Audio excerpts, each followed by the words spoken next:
चलिए आज प्रकाश का परावर्तन देखते हैं। पहले पढ़ेंगे प्रकाश का परावर्तन क्या है और उसके बाद ये लेजर लाइट और ये दर्पण के माध्यम से इसका हम एक्सपेरिमेंट भी करेंगे कि प्रकाश का परावर्तन कैसे होता है। ये दिख रहा है, ये करेंगे हम, लेकिन पहले हम लोग पढ़ लें कि प्रकाश का परावर्तन क्या होता है।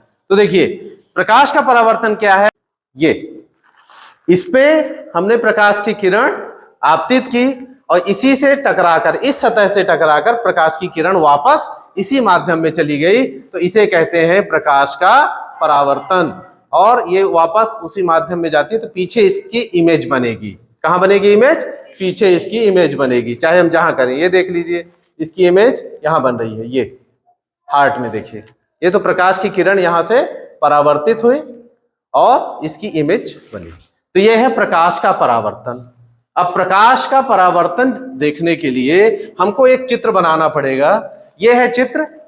ये जो किरण है ये आपतित किरण है, इंसिडेंट रे। ये जो किरण हमने यहां भेजी तो ये क्या है? आपतित किरण है। कौन सी किरण है?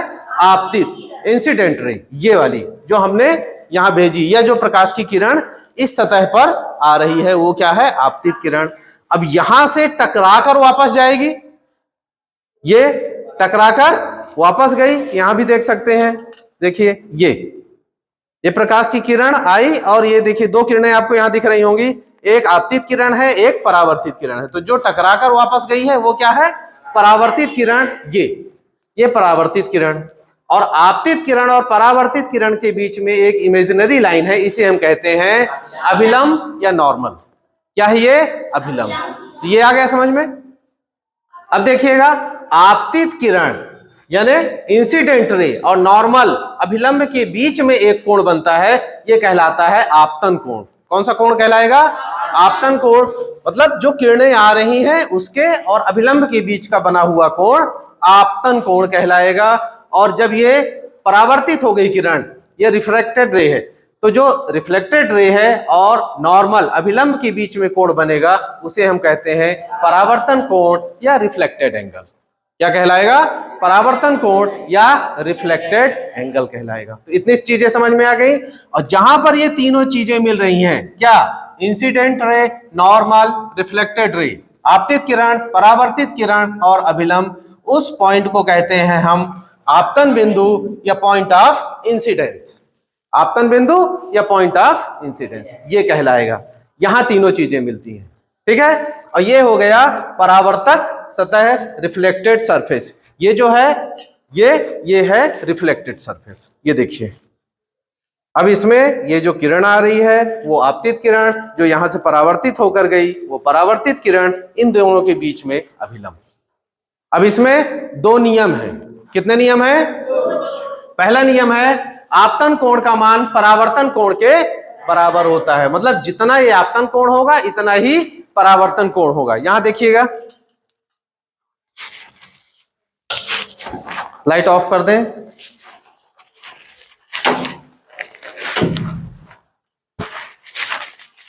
ये देखिए ये है आपतन कोण, दो किरणें दिख रही हैं। अब देखिए एक आपतन कोण का मान हम बढ़ा रहे हैं तो परावर्तन कोण का मान भी बढ़ रहा है, और आपतन कोण का मान घटाएंगे तो परावर्तन कोण का मान भी घटेगा। तो ये पहला नियम हो गया, आपतन कोण का मान परावर्तन कोण के बराबर होता है। ये देखिए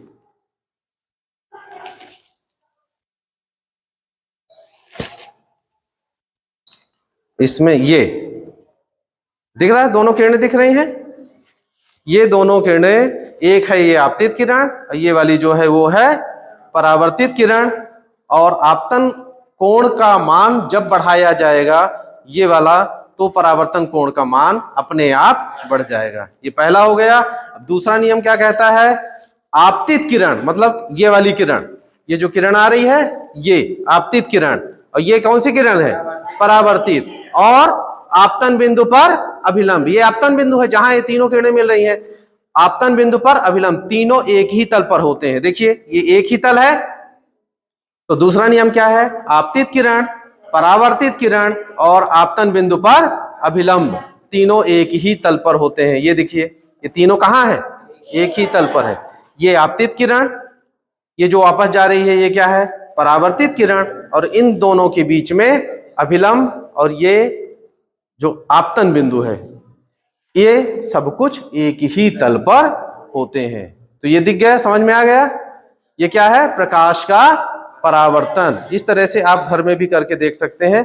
नॉर्मली इसका जो पाथ है वो विजिबल नहीं होगा, तो ये धूप बत्ती लगाए हैं जिससे इसमें इसका रास्ता अच्छे से दिख जाए। दिख रहा है, ये देखिए, ये दिख रहा है। ये बहुत अच्छे से देखिए, यही है प्रकाश का परावर्तन।